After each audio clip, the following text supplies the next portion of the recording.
Hello दोस्तों, welcome back to my YouTube channel sky का GK. दोस्तों, हम लेकर आ गए हैं बजट 2026-27। ठीक है, इससे जितने भी प्रश्न और उत्तर बन रहा है उस सभी का इसमें रिवीजन करने वाला है, डिस्कशन करने वाला है। ठीक है, तो वीडियो लास्ट तक जरूर देखिएगा ताकि आपका क्वेश्चन एग्जाम में ना छूटे बजट से। ठीक है दोस्तों, तो चलिए शुरू करते हैं। पहला क्वेश्चन है कि बजट एट द ग्लांस का मुख्य उद्देश्य क्या होता है। बताइए, बजट एट द ग्लांस का मुख्य उद्देश्य क्या होता है। तो इसका सही उत्तर क्या हो गया? ऑप्शन सी सही हो जाएगा, यानी कि सरकार की आय, व्यय और घाटे को संक्षेप में समझाना। ठीक है, चलिए व्याख्या जान लेते हैं कि बजट एट ए ग्लांस क्या है।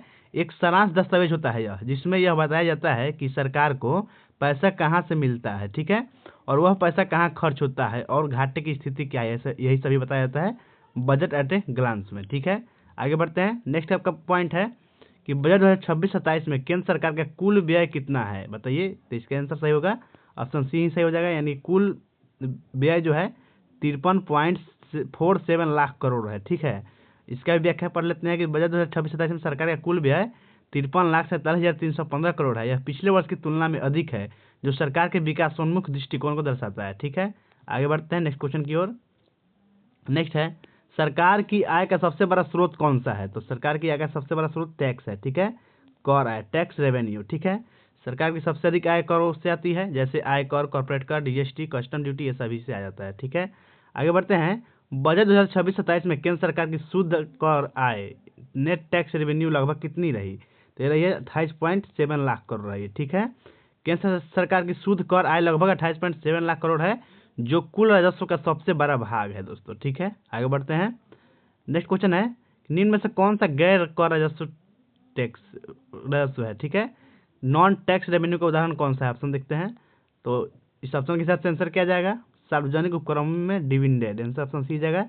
ठीक है, व्याख्या देख लेते हैं कि गैर कर राजस्व में सरकारी कंपनियों से मिलने वाला डिविडेंड, ब्याज, फीस, जुर्माने आदि शामिल होते हैं। ठीक है, देख लीजिए कौन कौन शामिल है। अगला है, बजट 2026-27 में कुल संसाधनों का लगभग कितना प्रतिशत उधार से आता है। तो आता है 24% जो है लगभग उधार से ही आता है। ठीक है, जब सरकार की आय कम पड़ती है दोस्तों तो वह उधार लेती है। इस बजट में लगभग 24% धन उधार से आता है। ठीक है, आगे बढ़ते हैं। कुल बजट का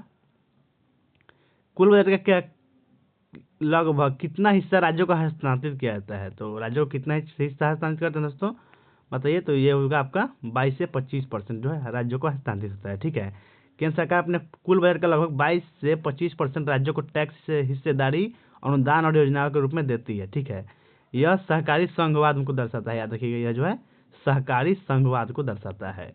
नेक्स्ट आगे 8वां प्रश्न है, बजट को कौन सा मद कुल व्यय का लगभग 20% है। बताइए, बजट का कौन सा मद जो है कुल व्यय का लगभग 20% है। तो वह आपका ब्याज भुगतान जो है 20% है। ठीक है, सरकार के पुराने कर्ज पर ब्याज भुगतान कुल बजट का 20% होता है, जो एक बड़ा बोझ माना जाता है दोस्तों। ठीक है, अगला बढ़ते हैं। तो अगला क्या है, 9वां प्रश्न है, बजट 2026-27 में पूंजीगत व्यय, कैपिटल एक्सपेंडिचर कितना है। तो यह आपका 12.21 लाख करोड़ है। ठीक है, 12.21 लाख करोड़। व्याख्या पढ़ लेते हैं कि पूंजीगत व्यय वह खर्च है जो इंफ्रास्ट्रक्चर, सड़क, रेलवे परियोजना पर किया जाता है। ठीक है, 2026-27 में यह कितना है? 12.21 लाख करोड़ है। ठीक है, याद रखना है। नेक्स्ट है, प्रभावी पूंजीगत व्यय, इफेक्टिव कैपिटल एक्सपेंडिचर क्या दर्शाता है। तो दर्शाता क्या है दोस्तों की केंद्र प्लस राज्यों का संयुक्त पूंजीगत खर्च को दर्शाता है। ठीक है, इफेक्टिव कैपिटल एक्सपेंडिचर में केंद्र सरकार के पूंजीगत खर्च प्लस राज्यों को दी जाने वाली पूंजीगत सहायता शामिल होती है। और 2026-27 में लगभग कितना है? 17.414 लाख करोड़ है। ठीक है, याद रखिएगा। अगला है कि बजट 2026-27 में राजकोषीय घाटा जीडीपी का कितना प्रतिशत है। ये बहुत इंपॉर्टेंट क्वेश्चन है दोस्तों। 2026-27 में राजकोषीय घाटा जो है जीडीपी का कितना परसेंट है?